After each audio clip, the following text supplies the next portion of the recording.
పరిపాలనలో ఎన్ని తప్పులు చేసినా సరే మేము అటుపక్క కూర్చొని గంటలు గంటలు ఉపన్యాసాలు ఇస్తుంటే మేము విన్నాం అధ్యక్ష. ఏదో ఒక మంచి కార్యక్రమం ఈ తెలంగాణ దక్షిణ తెలంగాణ ప్రజలకు అన్యాయం చేసే విషయంలో పార్టీలకు అతీతంగా మా గౌరవ ముఖ్యమంత్రి గారు మా నీటిపారుదల శాఖ మంత్రి గారు ఒక మంచి కళ్ళ కనబడేటట్టు మొత్తం నిజాలు చూపించింది.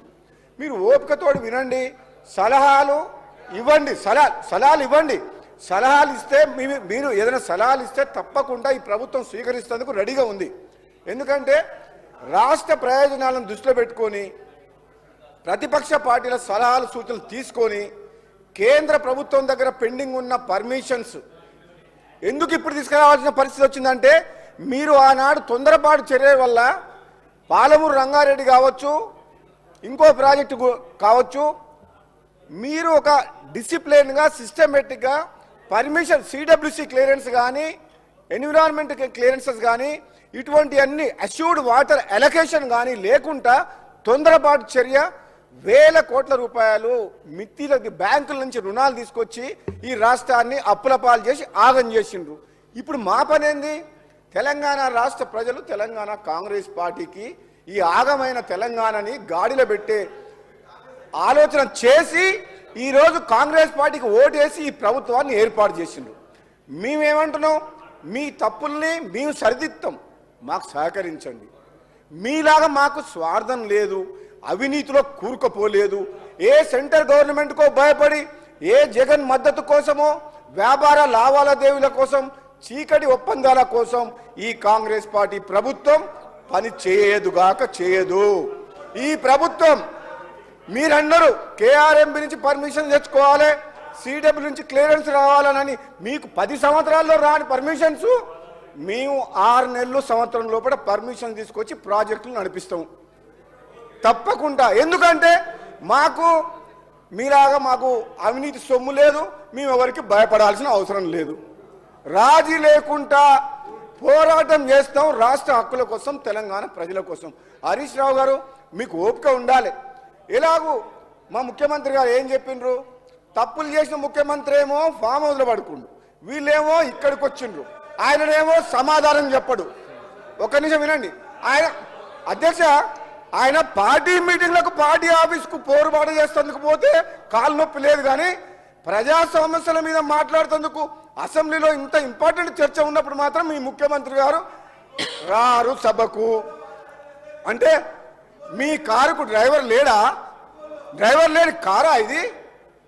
ఈ రిపేర్కి పోయిన కారు కాదు, గ్యారేజ్ పోయిన కారుకు డ్రైవర్ కూడా లేడు, ఒక లీడర్ లేడు మీ పార్టీకి. అర్థమవుతుంది మాకు. మేము ఎవరితోటి మాట్లాడాలి? అసలు నిర్ణయాలు తీసుకుంది ఎవరు?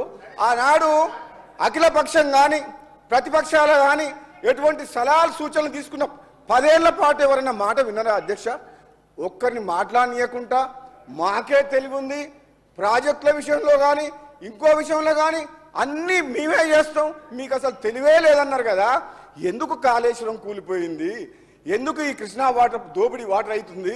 ఈ ప్రాజెక్టులు ఎందుకు ఆగిపోయినాయి? మీరు అక్కడికి ఎందుకు కూర్చున్నారు? అటుపక్కకి ఎందుకు పోయినరు? ఇక్కడ ఉన్నోళ్ళు ఇంకా మీకు అర్థం కాలేదా? అధ్యక్ష, నేను నల్లగొండ జిల్లా వాసిగా మునుగోడు శాసనసభ్యునిగా మాట్లాడుతున్నాను. మా జిల్లాలో 10 ఏళ్ల పాలనలో శ్రీశైలం సొరంగ మార్గము కంప్లీట్ అయిన తర్వాత 10 కిలోమీటర్లు ఒక 2000 కోట్లు 1000 కోట్లు పెడితే 5 లక్షల ఎకరాలకు స్టెబిలైజ్ ఉత్తమ్ కుమార్ రెడ్డి గారు మంత్రి అయిన తర్వాత అది టేకప్ చేసిండ్రు. అది చేయొచ్చు. ఉదయ సముద్రం ప్రాజెక్టు కంప్లీట్ చేసి 1,00,000 ఎకరాలకు ఏమని ఇదే హరీష్ రావు గారిని ఇదే సభలో నేను శాసనసభ్యునిగా గొంతు పోయేటట్టు మాట్లాడినా. లేదు, మా Dindi lift irrigation scheme Palamuru Rangareddy స్కీమ్లా 30 టీఎంసీ వాటర్ తీసుకొస్తామని చెప్పి మాకు రిజర్వాయర్లు చేస్తుండ్రు, గ్రామాలని ఖాళీ చేసిండ్రు.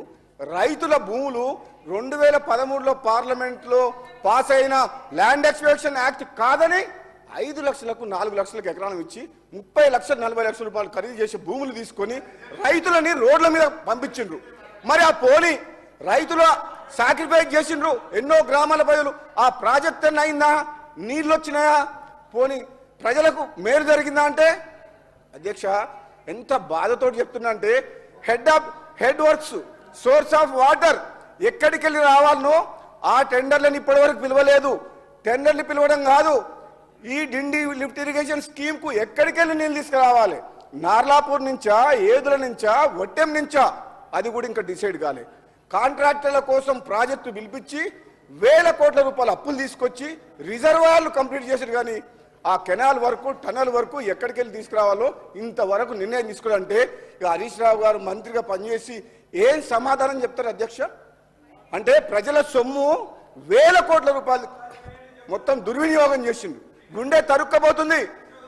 మీకు అర్థమైతలేదేమో, మీరు రాజకీయ ప్రయోజనాల కోసం, మీ స్వార్థం కోసం మళ్ళీ రెండోసారి అధికారంలోకి వస్తేందుకు ప్రజల్ని మభ్యపెట్టే విధంగా ఒక భ్రమలు కల్పించి ఈ పాలమూరు రంగారెడ్డి ప్రాజెక్టు మీరు డిజైన్ చేసి మొదలుపెట్టి టెండర్లు పిలిచింది తప్పితే నిజంగా హరీష్ రావు గారు 120 టీఎంసీ వాటర్ అష్యూర్ వాటర్ ఉందా?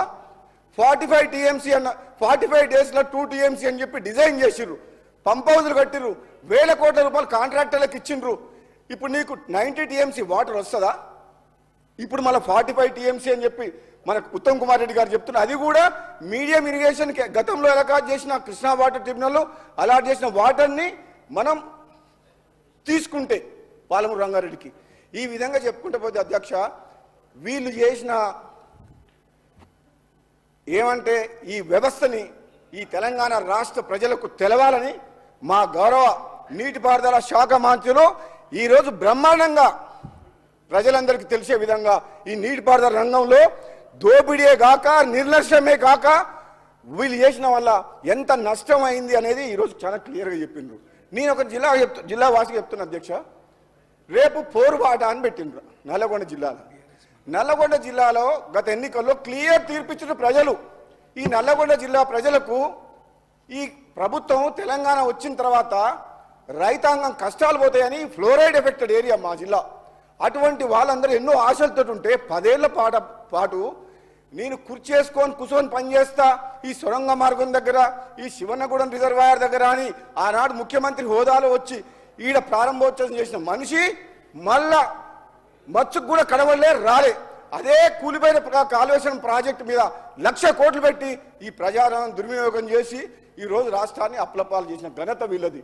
మరి ఇటువంటి వాళ్ళు ఈరోజు మా ప్రభుత్వం వచ్చిన తర్వాత వీళ్ళు చేసిన తప్పులు సరిదిద్దే కార్యక్రమంలో ఈరోజు మన బట్టి విక్రమార్క గారు చెప్పిండ్రు, మీరు చేసిన తప్పుల్ని మేము మోస్తున్నాం, ఈ తెలంగాణ ప్రజలకు సమాధానం చెప్పాలి. మేము ఇప్పుడు ఈ ఆగమైన రాష్ట్రాన్ని గాడిలో పెట్టాల్సిన బాధ్యత మా మీద ఉంది. ఇంకా మీరు సభకు అడ్డం తగులుతుంటే, మేము చేసే నిర్ణయాలకు సహకరించకుండా మాటికి మాట్లాడుతుంటే మాకేమనిపిస్తుంది అధ్యక్ష? మా మాటలు మేము ఏదైతే మాట్లాడుతున్నామో అవన్నీ ఒకళ్ళకు తూటాల్లాగా తగులుతున్నాయి. మీకు తట్టుకునే శక్తి ఇవ్వాలని చెప్పి భగవంతుని కోరుకుంటున్నా. రాజేశ్వర రెడ్డి గారు, నీకు తెలియదు ఎంత దోపిడీ జరిగిందో. నీకు ఈ రాష్ట్రంలో 1,00,000 కోట్ల రూపాయల దోపిడీ ప్రాజెక్టుల పేరు మీద జరిగింది. అది నిజం, నగ్న సత్యం. మరి ముఖ్యమంత్రి గారు, మీ మాజీ ముఖ్యమంత్రి గారు, మీ నాయకుడు ఎందుకు వస్తలేరు అసెంబ్లీకి? అంటే ఎంతసేపు ఆ సీటే కావాలన్నా? ఆ సీట్ వద్దా? అంటే ప్రజలు ఇచ్చిన తీర్పుని మీరు గౌరవించరా? అంటే అధికారం మాది శాశ్వతం, ఇది రాజ్యం, ఈ రాజ్యానికి నేను రాజుని అన్న సంగతి అది ప్రజాస్వామ్యం అన్న సంగతి మర్చిపోయి ఆ విధంగా మీరు భ్రమలో ఉన్నారు. కాబట్టి మీ భ్రమలు తొలగిపోయే విధంగా ప్రజలు తీర్పిచ్చిండ్రు. రండి, ప్రతిపక్ష సభ్యుడు వచ్చి లీడర్ ఆఫ్ ద ఆపోజిషన్గా మీరేం తప్పులు చేసిండ్రు మీ సమాధానం చెప్తూ మీరు కూడా చెప్పండి. మీరు అక్కడ కూర్చొని తప్పులు చేసి ఫామ్ హౌస్లా, మీ ఫామ్ హౌస్ కోసం అని చెప్పి కొండపోచమ్మ సాగర్ కట్టిండు. 15 టీఎంసీ రిజర్వాయరు రింగ్ బండ్, అంటే చుట్టూ ఒక గంగాళంలో నీళ్లు పోసినట్టు. అది నిజంగా చెప్పాలంటే అది ప్రజల కోసం కట్టింది కాదు, ఆయన ఫామ్ హౌస్లకు నీళ్ళు వస్తుంది అని చెప్పి కొండపోచమ్మ రిజర్వాయర్ కట్టిండు. అధ్యక్ష, ఇంత అన్యాయంగా ఒక రాజులాగా, ఒక నియంతలాగా పరిపాలించి ఈ రాష్ట్రాన్ని ఆగం చేసిన మనిషి ఈరోజు పత్తాలేడు అసెంబ్లీకి. మరి ఎందుకు ఆ పదవిలో ఉన్న మా ముఖ్యమంత్రి గారు కరెక్ట్ చెప్పిండ్రు. నేనే నా మనసులో ఉండే ఆ మాట. మరి ప్రజా సమస్యల గురించి అసెంబ్లీకి మాట్లాడేందుకు రానప్పుడు ఆ పదవిలో ఎందుకు ఉండాలి? మా ముఖ్యమంత్రి గారు చెప్పారు, మీ మాటలకు ఏ విలువ ఉంది, మేము ఎంత చెప్పినా వేస్టే అని చెప్పేసి. అధ్యక్ష, ఈరోజు చెప్తున్నా, మా జిల్లా మంత్రి గతంలో పనిచేసిన జగదీశ్వర్ రెడ్డి ఈరోజు హాజరు కాలే. మా నల్లగొండ జిల్లాకు కృష్ణా వాటర్ చాలా ఇంపార్టెంట్. ఇంత పెద్ద చర్చ నడుస్తుంది, ఎందుకు రాలేదంటే అక్కడ కేసీఆర్ గారు సభ పెట్టినట్ట పోరు సభ, గ్రామాల్లో జన సమీకరణ కోసం డబ్బులు ఇచ్చి బతిమలాడితే జనం రాము అంటున్నారంట. మీకు సమాధానం చెప్పినాం కదా ఓటు రూపంలో, మళ్ళీ పోరుబాట మీరెందుకు? వాళ్ళకోసారి అవకాశం ఇచ్చినాం కాంగ్రెస్ పార్టీకి, వాళ్ళు మా ప్రజల కోసం కష్టపడతామంటుండ్రు, మీకెందుకు సభ అని అడుగుతున్నారు. అధ్యక్ష, 2 నెలలైంది ప్రభుత్వం వచ్చి, 2 నెలలు 60 రోజులు ఈ ప్రభుత్వం మిమ్మల్ని మేము 10 ఏళ్ళు భరించినాం, మీరు 2 నెలలకే ఇట్లా చేస్తే ఎట్లా? అధ్యక్ష, నేను ఒక మాట చెప్తున్నా వినండి. మా ప్రాంతం వెనుకబడి ఉంది అధ్యక్ష.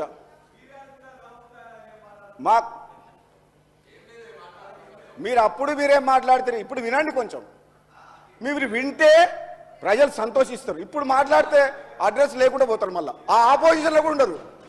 కనీసం ఇప్పుడు ప్రతిపక్షాలు ఉన్నారు, మీరు చేసిన తప్పుల్ని క్షమించమని అడిగితే ప్రజలు కూడా క్షమిస్తాం, మేము కూడా క్షమిస్తాం. కానీ మీరు ఇంకెక్కువ మాట్లాడితే ఉన్న హోదా, ప్రతిపక్ష హోదా కూడా కోల్పోతారు. మీరు 18 మంది ఉన్న కాంగ్రెస్ పార్టీని 12 మంది ఎమ్మెల్యేలు తీసుకొని ప్రతిపక్షం లేకుండా చేసి ప్రజాస్వామ్యాన్ని కూని చేసిన చరిత్ర మీది. మీకు ఈ మాట్లాడే హక్కు, ఈ నైతికత మీకు లేదు. మీరు ఇప్పుడు మాట్లాడుతున్నారు కానీ మేము వింటున్నాం. కానీ మేము అనుకుంటే చెప్తున్నా, మీలాగా మేము ప్రవర్తించగలుగుతాం, మీలాగా మేము చేయగలుగుతాం. అధ్యక్ష, మేము కూడా ప్రభుత్వం ఉంది, అధికారంలో ఉంది, వాళ్ళలాగా అవినీతి సొమ్ముతోటి, సంపాదించిన సొమ్ముతోటి ప్రతిపక్షం లేకుండా చేయాలని, ప్రజాస్వామ్యాన్ని కూనీ చేయాలని, ప్రశ్నించే గొంతులు లేకుండా చేయాలని మేము అనుకోవడం లేదు. మాకు ప్రజలు ఇచ్చిన తీర్పు, ప్రజల మద్దతు ఉంది కాబట్టి మాకు ఇచ్చిన 5 ఏళ్ల కాలంలో తప్పకుండా ఈ కాంగ్రెస్ పార్టీ ప్రజాపాలన, ప్రజాస్వామ్యాన్ని కాపాడే విధంగా వీళ్ళు పాటు చేసిన సిస్టమ్స్ని, వ్యవస్థని మళ్ళీ మేము నిర్మాణం చేస్తామని చెప్పి కూడా ఈ సందర్భంగా తెలియజేస్తున్నాం. మీలాగా బీజేపీకి భయపడు పొత్తులు, ఇంటర్నల్ అండర్స్టాండింగ్ పెట్టుకుని ఆలోచన మా కాంగ్రెస్ పార్టీకి లేదు. ఇది ప్రజల పార్టీ, పేదల పార్టీ. పేదల్లో రాజ్యం వచ్చిందని చెప్పి తెలంగాణ ప్రజలందరూ కూడా ఈరోజు చాలా సంతోషంగా ఉన్నారు. మీరు ఒక్కరే అన్హ్యాపీ ఉన్నారు. వీళ్ళకొక్కరికి అధికారం లేకపోయేసరికి నిద్ర పడతలేదు. అలవాటైన ప్రాణం ఏం చేస్తారు పాపం, ఏం చేస్తారు? బాగా డిస్టర్బ్ అయిపోతుంది. అదేవిధంగా అధ్యక్ష, నేను అధ్యక్ష చాలా సమయం అయింది, ఎక్కువ తీసుకోదని చెప్పి ఇప్పుడు మా శ్రీధర్ బాబు గారు చెప్పిన సమయం ఎక్కువైంది తీసుకోను. నేను మా సూచనలు ఏం చేస్తుంటే మా హరీష్ రావు గారికి, పాపం ఎంత కష్టపడుతున్నట్టే నేను మొన్న చెప్పిన, చాలా కష్టపడతారు, హార్డ్ వర్కర్, దాంట్లో డౌట్ లేదు. కానీ ఆయన మంత్రివర్గంలో ఉన్నప్పుడు, ఇరిగేషన్ మినిస్టర్గా ఉన్న, హార్డ్ వర్క్ ఎంత చేసినా నిర్ణయాలు వాళ్ళ మామ ముఖ్యమంత్రి తీసుకునేవాడు. పాపం ఆయనదేం తప్పు లేదు. హరీష్ రావు గారిది తప్పు లేదు. హరీష్ రావు మంచిగా వర్క్ చేస్తాడు. మరి నిర్ణయాలు కేసీఆర్ గారు తీసుకునేవాళ్ళు. దాంతో మొత్తం రాష్ట్రమే నాశనం అయిపోయింది. ఇప్పుడు కూడా అంటున్న హరీష్ రావు గారు, మీరు మీ మామ మాటలని, మీ బావమరిది మాటలని నడవకండి, మేము చెప్పినట్టు వినండి. మేము చెప్పిన ప్రజలకు ఏది మేలు జరుగుతుందో అది ఆలోచన చేయకండి. మీ ఇంకా ఓడిపోయిన తర్వాత కూడా అధ్యక్ష, నేనేం చెప్తున్నా అంటే, హరీష్ రావు గారే ఇరిగేషన్ మినిస్టర్ బంద్ చేసిండు. ఈ రోజు మెయిన్ స్పీకర్ ఆయనకు మీ ద్వారా తెలంగాణ ప్రజలకు కూడా ఏం చెప్తున్నంటే, హరీష్ రావు కష్టపోతూనే ఒప్పుకుంటా, కానీ ఇప్పటికే రాష్ట్రం అంతా నాశనం అయిపోయింది ఆ కేసీఆర్ గారి నాయకత్వంలో. ఆయన నమ్ముకొని ఆయన లీడర్షిప్ నేను పనిచేసినావు. కనీసం ఇప్పుడైనా కళ్ళు తెరిచి మేము చేసేది ఏదైనా మంచి పని ఉంటే మాకు సహకరించు అని చెప్తున్నాం. అందుకని అంటున్నా, రేపు నువ్వు పోరుబాటకు రాకు నల్గొండకు. ఎందుకంటే జనము నిజంగా ఇంతకుముందు మా సోదరుడు వెంకటరెడ్డి గారు చెప్పిండు ఒక మాట, ఎంత కోపంతో ఉంటే నల్లగొండ జిల్లా ప్రజలు గత 10 ఏళ్లలో అధికారంలో ఉండి నల్లగొండ జిల్లాకు తీవ్ర అన్యాయం జరిగింది, చాలా నష్టం జరిగింది. అక్కడనే పోయి పోరుబాట చేస్తామంటున్నాం. మా జిల్లా మంత్రివర్యులు ఉత్తమ్ కుమార్ రెడ్డి గారు నీటిపారుదల శాఖ మంత్రి అయిన తర్వాత, అధ్యక్ష నేను చెప్తున్నా ఈ సభా సాక్షిగా, 2 నెలల్లో ఒక్క నిమిషం నిద్రపోకుండా రాత్రి మగలు కష్టపడుతుండు. ఎందుకంటే ఈ నీటిపారుదల రంగాన్ని చిన్నాభిన్నం చేసి అస్తవ్యస్తంగా మార్చిన ఘనత బీఆర్ఎస్ ప్రభుత్వంది. కాబట్టి మా ఉత్తమ్ కుమార్ రెడ్డి గారు వచ్చిన తర్వాత ప్రతి ఒక్కటి టాప్ ప్రియారిటీలో నియరింగ్ కంప్లీషన్, ఏదైతే కొద్ది అమౌంట్ పెడితే ప్రాజెక్టులు కంప్లీట్ అవుతాయో, సాగునీరు వస్తుందో వాటి మీద దృష్టి పెట్టి ఈరోజు మా ఫైనాన్స్ డిప్యూటీ సీఎం గారి నేతృత్వంలో బడ్జెట్ అలకాట్ చేసుకున్నాం. అంటే మీరు అర్థం చేసుకోండి, ప్రజల సొమ్ము ఒక్క పైసా కూడా బేస్ చేయదలుచుకోలేదు. స్వార్థం కోసమో, కాంట్రాక్టర్ల కోసమో టెండర్లు పిలిచే ప్రసక్తే లేదు. ఒక్క పైసా ఖర్చు పెట్టినా అది ఇమీడియట్ గా దాని రిజల్ట్ వచ్చి రైతులకు ప్రయోజనం కలిగే విధంగా ఉంటుంది తప్పితే హరీష్ రావు గారు మాకు మామనో పెదనాయనో ఎవరు లేరు, మాకు చుట్టాలు లేరు, ఎవరు చెప్తే వినం. కేవలం ప్రజలే మాకు దేవుళ్ళు, ప్రజలే మాకు బాసులు. వాళ్ళ కోసమే ఈ కాంగ్రెస్ పార్టీ ప్రభుత్వం. మీరు చూస్తూ ఉండండి, ఓపిక పట్టండి. వచ్చే 5 ఏళ్లలో ఈ తెలంగాణ రాష్ట్రంలో మీరు చేసిన తప్పుల్ని సరిదిద్ది ఈ రాష్ట్రాన్ని గాడిలో పెట్టే బాధ్యత ఈ కాంగ్రెస్ పార్టీ ప్రభుత్వం తీసుకుంటుందని చెప్పి కూడా తెలియజేస్తూ సెలవు తీసుకుని థ్యాంక్ యూ. అదేవిధంగా ఈ తీర్మానానికి కూడా మన ఉత్తమ్ కుమార్ రెడ్డి గారు మా ఏర్పాటు చేసిన ప్రవేశపెట్టిన తీర్మానానికి పూర్తి మద్దతు తెలియజేస్తున్నారు అధ్యక్ష. Thank you. గౌరవ సభ్యులు మల్లారెడ్డి గారు.